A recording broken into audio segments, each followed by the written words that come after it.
ابھی نماز انشاءاللہ ہم 2 بجے اکٹھے پڑھیں گے انشاءاللہ۔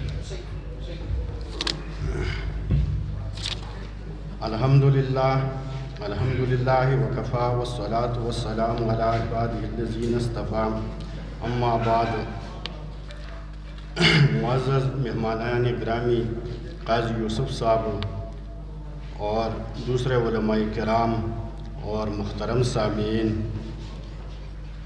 اور اس کے بعد ڈاکٹر نور حبیب صاحب جس نے اس پروگرام کو رونق بخشی اور تمام علماء کو اکٹھا کیا سیرت کے مختلف عنوانات پر، یہ بڑی خوشی کی بات ہے۔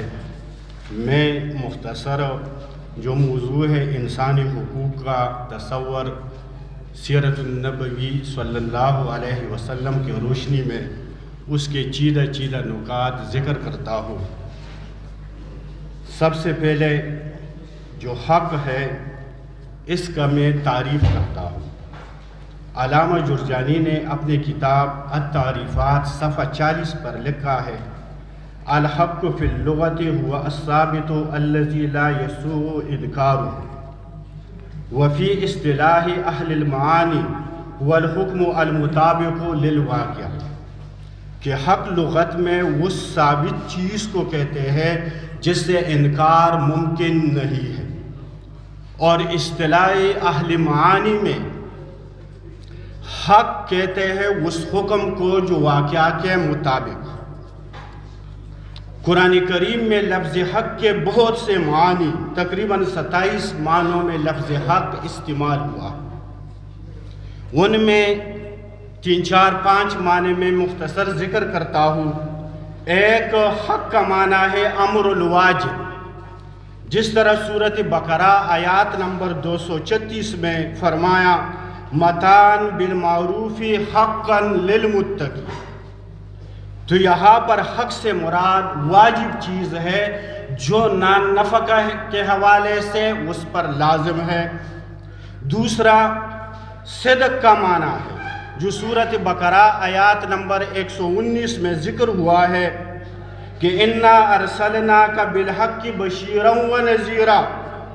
یہاں پر حق صدق کے معنی میں ہے کہ یقیناً ہم نے آپ کو سچا، ڈرانے والا اور خوشخبری دینے والا بھیجا ہے۔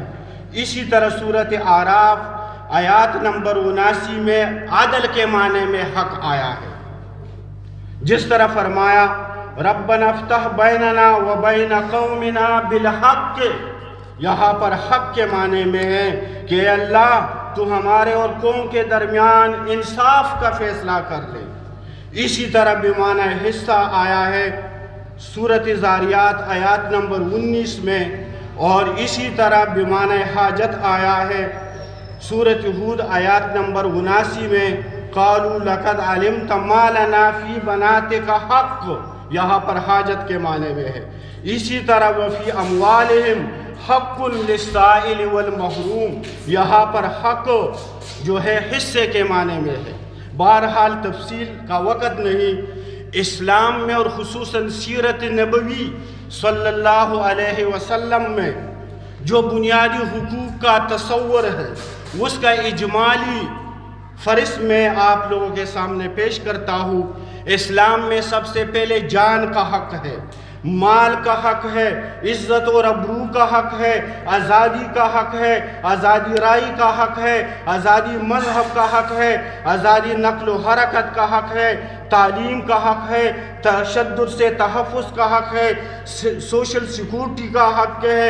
اس کے علاوہ بے شمار، اور اس کے تفصیل میں اگر جائیں تو آپ اس کو 3 حقوق میں جمع کر سکتے ہیں کہ اسلام میں انسان سیاسی حقوق کیا ہے، معاشی حقوق کیا ہے، معاشرتی حقوق کیا ہے، اور اس کی لمبی تفصیل ہے جو ایک پر بہت بڑی کتابیں علماء نے لکھی ہے اور لکھی جا سکتی ہے۔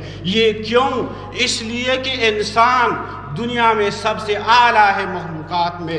اللہ نے فرمایا لَقَدْ خَلَقْنَا الْإِنسَانَ فِي أَحْسَنِ تَقْوِيمٍ، فرمایا وَلَقَدْ كَرَّمْنَا بَنِي آدَمَ وَحَمَلْنَاهُمْ فِي الْبَرِّ وَالْبَحْرِ۔ جب اللہ پاک نے انسان کو عزت دیا ہے تو ظاہری بات ہے کہ اس عزت کا تقاضا یہ ہے کہ ان کے تمام حقوق موجود ہوں گے۔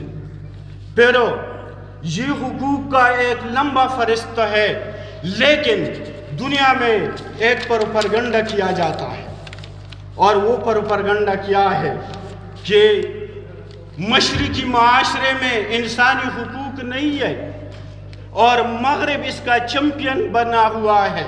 یہ بات غلط ہے۔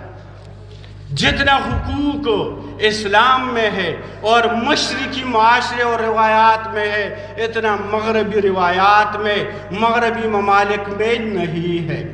ہوا وہ سیاسی حقوق ہو، ہوا وہ معاشی حقوق ہو، وہ عدالتی حقوق ہو، وہ معاشرتی حقوق ہو، اور وہ انفرادی حقوق ہو، وہ اجتماعی حقوق ہو، وہ تمام۔ اس لیے کہ اسلام جو ہے وہ تو دو چیزوں کا نام ہے، ایک ہے حقوق اللہ اور ایک ہے حقوق العباد۔ جب اسلام آدھا سے زیادہ حقوق العباد بلکہ سارا حقوق العباد پر مشتمل ہے، تو پھر یہ دعویٰ کیسے کیا جا سکتا ہے کہ اسلام میں بنیادی حقوق کا تصور نہیں، اور اگر ہے تو ناقص یہ نہیں ہے۔ لیکن مغرب اور اسی طرح اسلام کے جو بنیادی حقوق ہے اس میں بنیادی فرق کیا ہے؟ بنیادی فرق وہ اس مقالے میں نے ان کے 10 نکات ذکر کی اور بنیادی 10 چیزوں کو واضح کیا ہے، اس کی تفصیل میں نہیں جاتا ہوں۔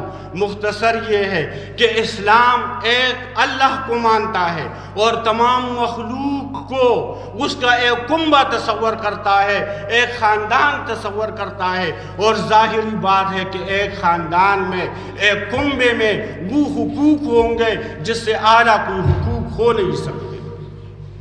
لیکن مغربی روایات میں اور وہاں پر یورپ اور امریکہ کے کلچر اور تہذیب میں وہ حقوق مفادات کی بنیاد پر ہے، اس لیے کہ وہاں سسٹم جو ہے وہاں پر ایک انسان بالادست ہوگا، اس کی حکمرانی ہوگی اور باقی ماتحت ان کے رعایا ہوں گے۔ اسلام میں یہ چیز نہیں ہے۔ اسی طرح پھر ان کے جو آگے تصورات ہیں وہ بھی بہت ہی مختلف ہے۔ اسلام میں ترمیم حقوق میں نہیں ہو سکتا ہے۔ ان کا جو بنیادی چیز ہے اگر اس میں کمی ہے تو دوسرے ذرائع سے ان کو پورا کیا جا سکتا ہے۔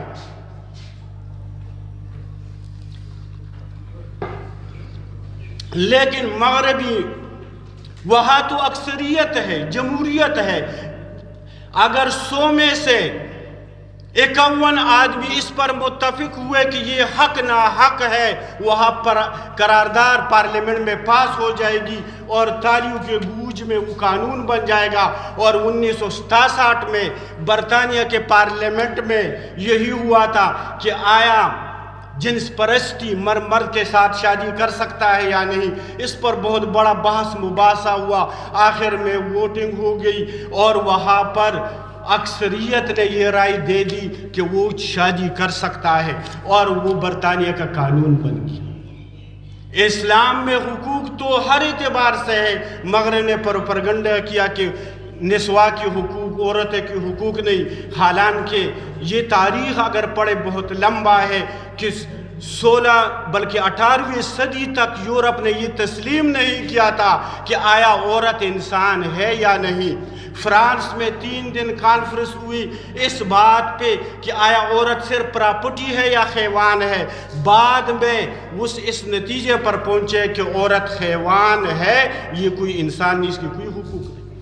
اور آج شوپیس کے اعتبار سے یا دنیا میں اپنے مفادات کو پورا کرنے کے اعتبار سے عورت کا نام استعمال کر کے انسانیت کو ذلیل کیا، گرا دیا اور الزام اسلام پہ لاتے ہیں۔ تو اس میں نے وہ بنیادی چیزیں واضح کی ہے۔ بس میں مختصر ان گزارشات کے ساتھ اپنی بات کو ختم کرتا ہوں۔ وآخر دعوانا الحمدللہ۔ جزاکم اللہ خیر۔ یہ تھے مولانا عبدالوکیل صاحب جو جدید تہذیبی چیلنج کو ہمارے سامنے سیرت طیبہ کی روشنی میں حل کرنے کی راہ